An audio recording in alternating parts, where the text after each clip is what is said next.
close relationship that has developed between Saudi Arabia's crown prince and Jared Kushner. What does The Intercept have? Well, they're reporting that the crown prince is boasting to the Emirati crown prince and others that Kushner was, quote, in his pocket. Joining us now is one of the authors of this report, The Intercept's D.C. bureau chief, Ryan Grim. Ryan, thank you for joining us. Hey, thanks for having me. So, the prince is saying, I have Kushner in my pocket because...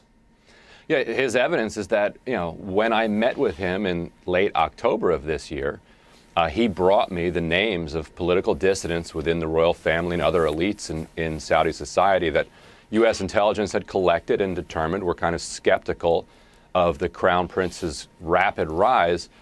A week later is when this famous kind of Ritz Royal Roundup happened, where they turned the Ritz-Carlton Riyadh into a prison for his cousins and his other people close to him.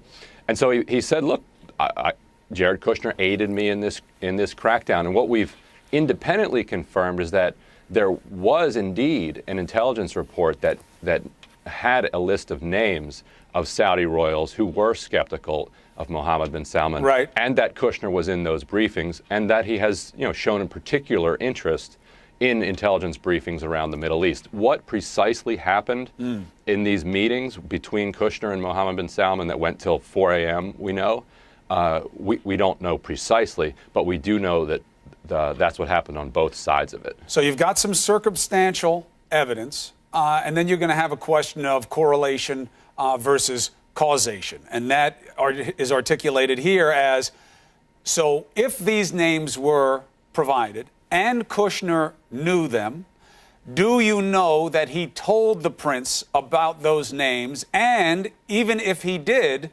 was it acceptable for him to do so under some type of condition of their agreement? Anything on those? Right. So there would be two levels of that.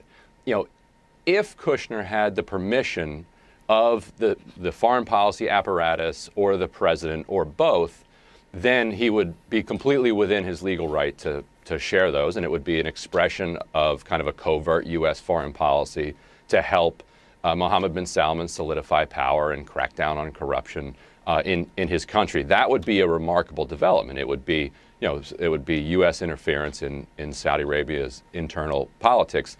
If, however, he was doing it on his own because he thought it was a good idea, then it does implicate some handling of classified information laws.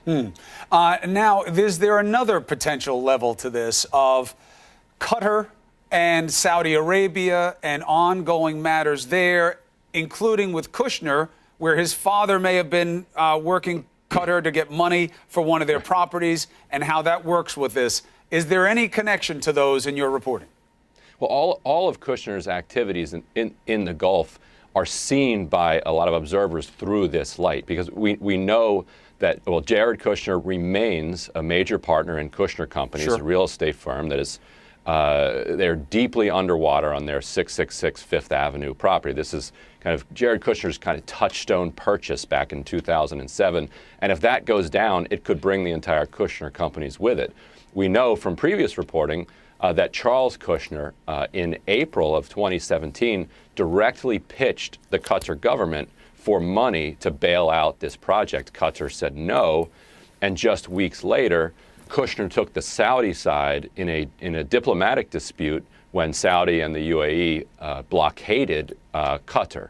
And so then several months later, you have this continuing pro-Saudi effort on behalf of Kushner. So it absolutely does raise questions of whether this was part of U.S. foreign policy or whether it was part of the global expedition to acquire refinancing funds for this underwater property.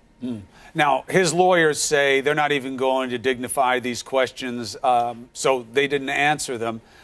You have more digging to do on this, so do the rest of us. Appreciate you giving us a couple of pieces to the puzzle here, Ryan. But if nothing else, we're once again dealing with a manifestation of the problems created by apparent conflicts of interest. And that's something new in our government, to have people who are so prominent on the business side and have those affairs now, whether intentionally or unintentionally, leak in to their public work as well. Ryan Grim.